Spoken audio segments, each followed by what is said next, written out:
Hi guys, welcome back to my channel. So yun guys, nandito kami ngayon sa may Barangay Manggahan, Rosales, Pangasinan. So yun guys, ito yung gagawin namin bubong.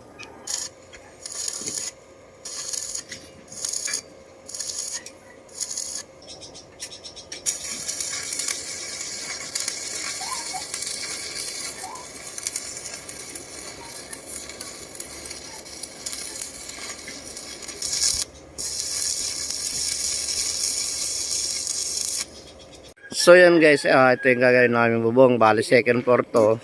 Dito na lang tayo nag-video kasi maraming tao sa baba. Kaya medyo nahiya tayo guys. So yan o. Ayan, bali second floor to guys.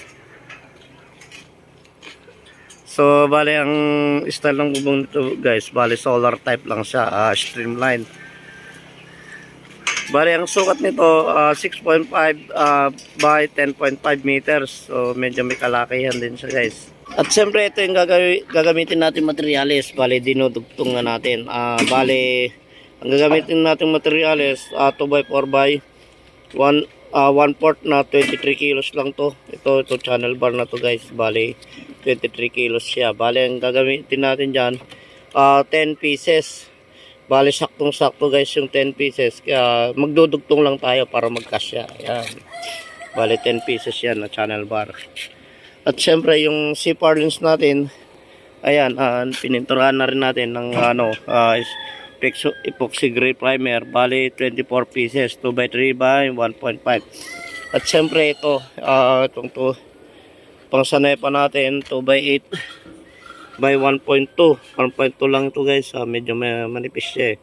So bali pieces guys yung magagamit natin. Bali kulang pa yan, so bibili pa sila. So ang gagawin namin dyan guys, asintahan muna namin yan, yung harap na yan, yung pinaka concrete king post nya. Bali isang patong lang na hollow block yung ilalagay natin, tapos papatong na natin yung rafter. Ayan, baka dito siguro kundi asintahan natin, tukuran na lang natin yung channel bar para hindi sa lumundo. Bali ang pang connector natin, bali ang pang brace natin 316 by 1 and 1/2. Ayan, ang tabas nito 2 3/4 inches. Bali 3 pieces yan.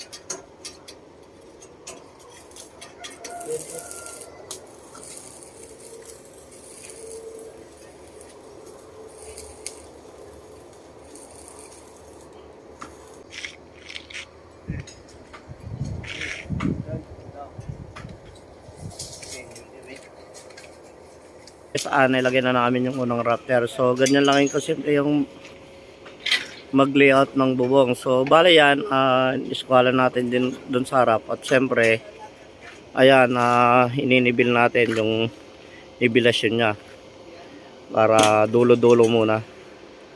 So medyo kahabaan to. Bali magdadalawang nibil sila. Ayan.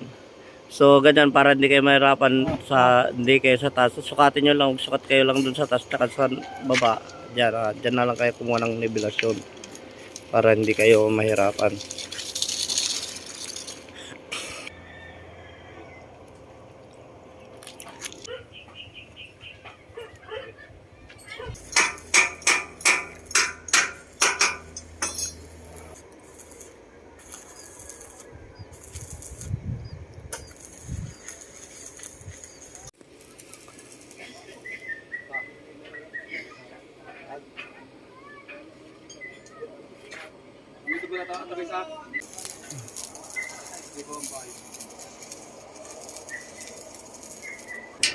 So,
Ang spacing ng mga CFR lens 65 cm. At ang spacing ng Raptor guys 1.5 150 cm. So balik kami na lahat yung gumawa dyan, pati yung mga asintada.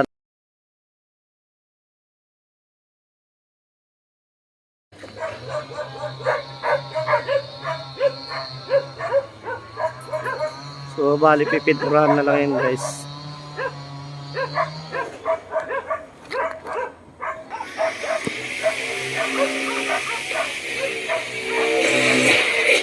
So pinalalagyan na rin natin ng gutter guys para makapagbubong na rin kami.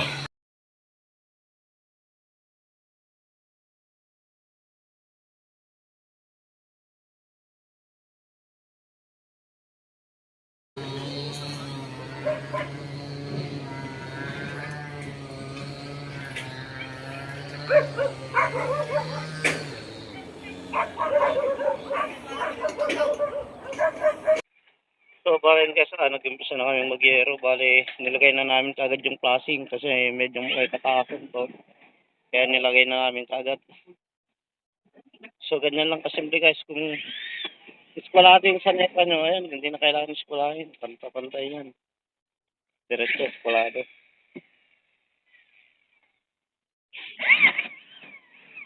Init, grabe. Grabe.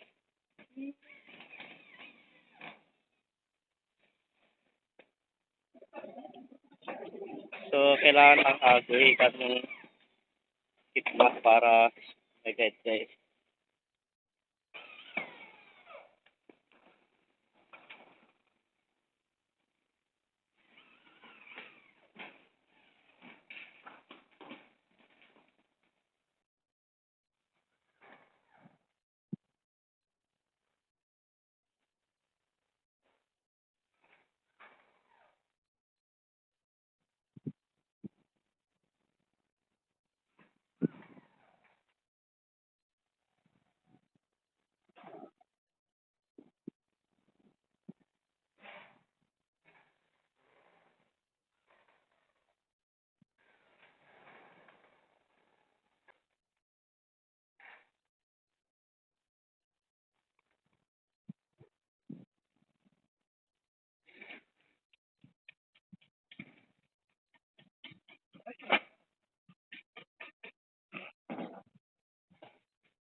Hello.